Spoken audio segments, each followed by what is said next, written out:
Hello everyone.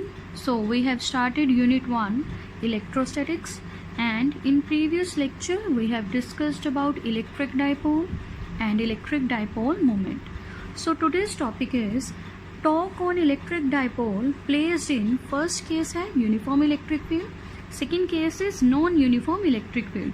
सो आज के lecture में हम देखेंगे कि जब हम किसी इलेक्ट्रिक डाइपोल को यूनिफॉर्म इलेक्ट्रिक फील्ड में रखते हैं या फिर नॉन यूनिफॉर्म इलेक्ट्रिक फील्ड में रखते हैं तो वो कितने टॉर्क एक्सपीरियंस करता है. ठीक है, ये तो है इसका फर्स्ट केस. सेकेंड हम देखेंगे कि इलेक्ट्रिक डाइपोल का मोशन कैसा होता है यूनिफॉर्म इलेक्ट्रिक फील्ड में and non uniform electric field में. ठीक है,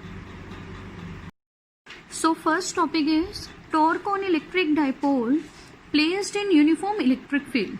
So the theory is when an electric dipole is placed in uniform electric field, it will experience a torque which will tend to rotate or align the dipole in the direction of electric field. इसका मतलब क्या है, जब भी हम किसी electric dipole को external uniform electric field में रखेंगे तो वो डाइपोल टॉर्क एक्सपीरियंस करेगा एंड टॉर्क उस डाइपोल को रोटेट करवाएगी किस डायरेक्शन में, in the direction of electric field.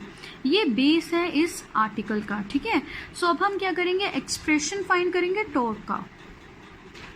So see we have uniform electric field represented by parallel horizontal lines and here arrow represents the direction of electric field. ठीक है, सो यहाँ पर देखो यूनिफॉर्म इलेक्ट्रिक फील्ड की direction ये है.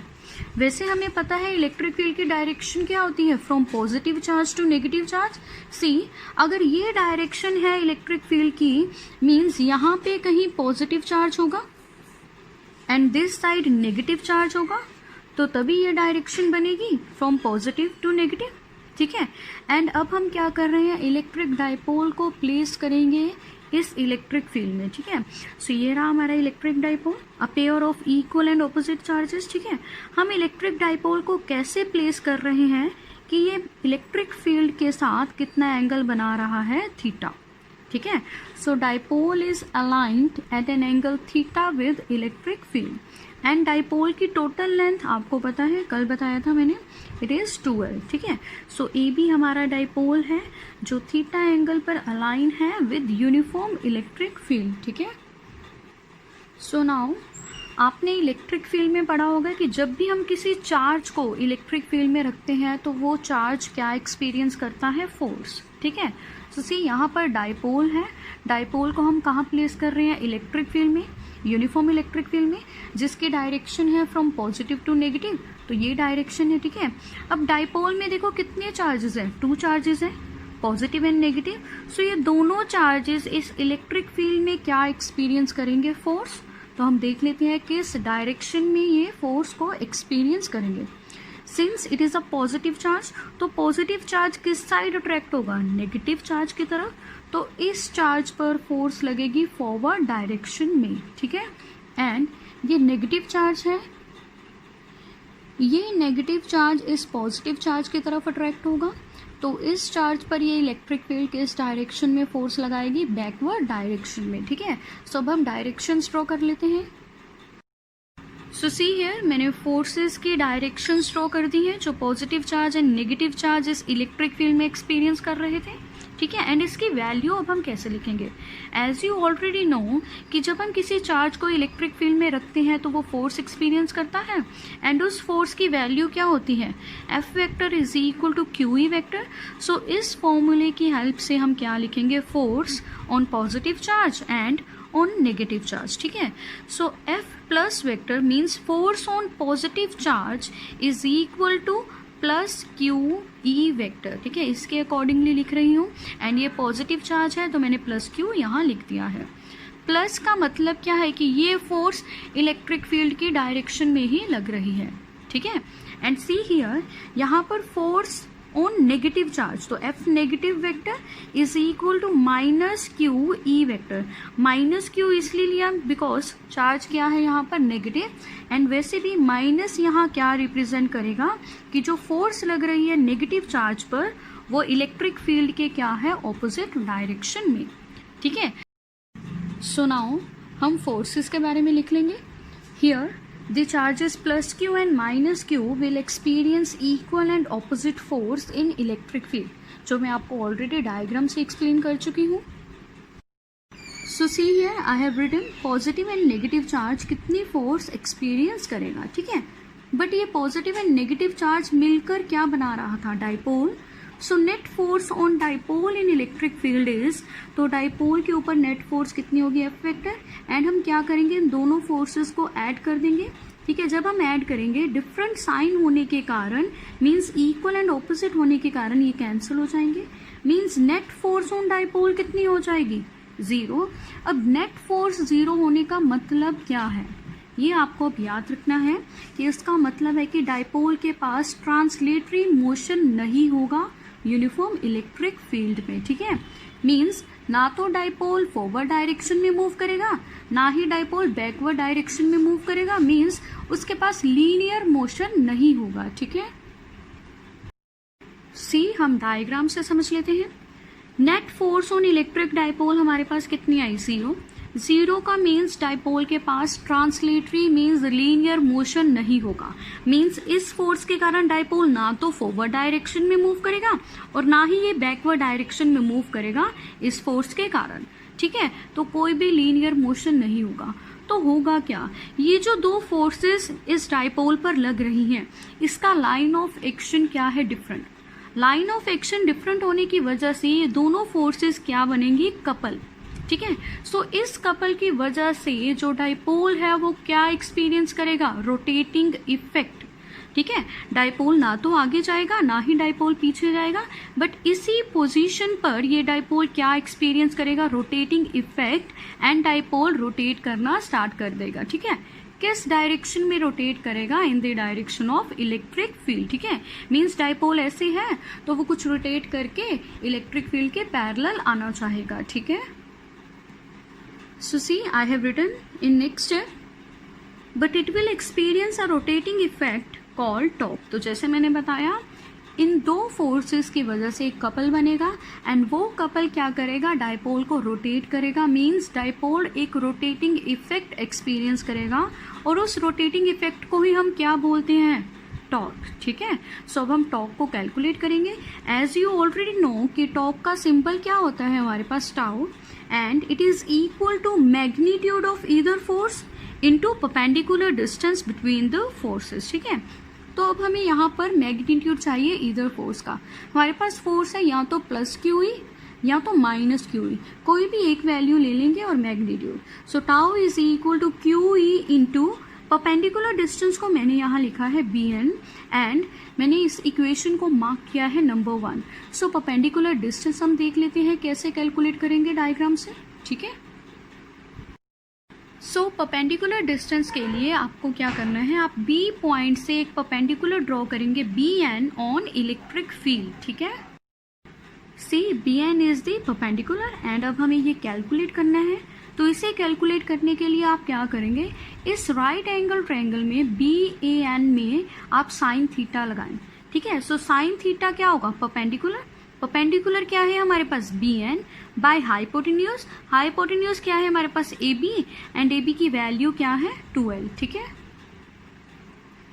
So सी वही लिखा है मैंने. From figure sine theta is equal to perpendicular by hypotenuse and sine theta is equal to perpendicular क्या था हमारे पास, BN, हाइपोटेन्यूज क्या थी, 2L. सो यहाँ से हम BN की वैल्यू निकाल सकते हैं. So BN is equal to 2L sine theta. Let this be equation number 2. अब हम क्या करेंगे, इक्वेशन 2 को यूज करेंगे इन इक्वेशन 1, ठीक है. So see here tau is equal to Q E into BN था, तो BN की वैल्यू मैंने यहाँ पुट की है 2L साइन थीटा. अब यहाँ पर देखो, अगर मैं इस क्वांटिटी को देखूं, Q into 2L, Q into 2L क्या होता है हमारे पास, electric dipole moment which is P. सो हम इसे Q इंटू 2L को रिप्लेस करेंगे P से. So tau is equal to PE sine theta, ठीक है. एंड ये है required expression for magnitude of torque acting on the dipole placed in uniform electric field. तो ये है मैग्नीट्यूड. बट +1 में आप कर चुके हैं कि टॉर्क क्या है, एक वेक्टर क्वांटिटी है. सो अब हम इसकी वेक्टर फॉर्म लिखेंगे. सी अगर मैं इस इक्वेशन को देखूं तो P इलेक्ट्रिक डाइपोल मोमेंट एक वेक्टर क्वांटिटी है, electric field is a vector quantity. तो जब दो वेक्टर्स के साथ साइन थीटा लगा हो तो हम इसे बोल सकते हैं कि ये दो वेक्टर्स का, इन्हीं दो वेक्टर्स का क्या है, cross product. So vector form में हम क्या लिखेंगे, tau vector is equal to इन दोनों वेक्टर्स का क्रॉस प्रोडक्ट यहाँ लिख देंगे, P vector cross E vector. So ये है required expression for vector form of torque acting on an electric dipole in uniform electric field. ठीक है, सिंस टाउ क्या है, एक वेक्टर क्वांटिटी है, तो इसके डायरेक्शन भी हमें स्पेसिफाई करनी होगी अगर हम इसकी वेक्टर फॉर्म लिख रहे हैं। तो आपको अब याद रखना है जो टाउ वेक्टर है उसके डायरेक्शन हमेशा परपेंडिकुलर होगी टू द प्लेन जिस प्लेन में ये दोनों वेक्टर्स होंगे। ठीक है, for example suppose P vector है हमारे पास x एक्सिस की तरफ एंड E वेक्टर है हमारे पास y एक्सिस की तरफ, तो ये दोनों किस प्लेन में हो गए, x एंड y में। एंड टाउ क्या होगा, इन दोनों के प्लेन के परपेंडिकुलर, और x एंड y के परपेंडिकुलर हमारे पास कौन सी डायरेक्शन होती है, z। सो टाउ की डायरेक्शन क्या होगी, z। तो आपको याद रखना है the direction of torque is always perpendicular to the plane containing p vector and e vector. ठीक है, moving on to special cases. Case 1, if theta is equal to 0 degree. Theta क्या था, it is the angle between electric dipole and electric field. तो अगर ये 0 degree हो जाए तो क्या होगा, मीन्स इलेक्ट्रिक डाइपोल जो है इलेक्ट्रिक फील्ड के पैरेलल होगा। So see I have written dipole is placed parallel to electric field. So आप डायग्राम में भी देख सकते हैं इलेक्ट्रिक फील्ड की डायरेक्शन ये है एंड डाइपोल अब क्या होगा, इसके पैरेलल, बिकॉज थीटा क्या है, 0। तो इस केस में जो डाइपोल है वो कोई भी टॉर्क एक्सपीरियंस नहीं करेगा बिकॉज थीटा 0। सो साइन 0 क्या होगा, 0। सो टाउ भी क्या होगा, 0। ठीक है, एंड इस स्टेट को जब dipole parallel to electric field पड़ा हो, इस स्टेट को हम बोलते हैं स्टेबल स्टेट और इक्विलिब्रियम स्टेट। ठीक है, सो आपसे क्वेश्चन भी आ जाता है कि what is the value of theta for stable state of electric dipole placed in uniform electric field. तो आपको वो वैल्यू बतानी है 0 डिग्री। ठीक है, second case, if theta is equal to 90 degree, that is dipole is placed perpendicular to electric field. See electric field की direction ये थी हमारे पास। अब अगर थीटा 90 डिग्री होगा तो थीटा क्या था, angle between dipole and electric field. तो डाइपोल कैसे अलाइंड होगा, परपेंडिकुलर टू इलेक्ट्रिक फील्ड। ठीक है, सो इस केस में देखो टाउ क्या होगी, टाउ का मैग्नीट्यूड ही हम लेंगे। ठीक है, स्पेशल केसेस में। So tau is equal to PE sine theta है हमारे पास। अब थीटा की वैल्यू 90 डिग्री है, so sine 90 is 1। So tau की वैल्यू क्या होगी, PE, which means dipole will experience maximum torque. So हम बोल सकते हैं कि जब भी हम डाइपोल को परपेंडिकुलर टू इलेक्ट्रिक फील्ड रखेंगे तो वो मैक्सिमम टॉर्क एक्सपीरियंस करेगा। ठीक है, last case, if theta is equal to 180 degree, that is dipole is anti parallel to electric field. So see अगर थीटा 180 डिग्री हो जाए मीन्स डाइपोल एंटी पैरेलल होगा इलेक्ट्रिक फील्ड के। सी इलेक्ट्रिक फील्ड के direction ये है, पहले हमारे पास क्या था, इस साइड नेगेटिव चार्ज था एंड इस साइड पॉजिटिव चार्ज था।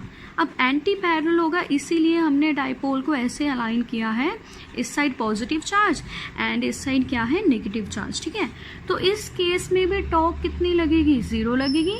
बट इस केस को या इस स्टेट ऑफ डाइपोल को हम बोलते हैं अनस्टेबल स्टेट या अनस्टेबल पोजीशन। ठीक है,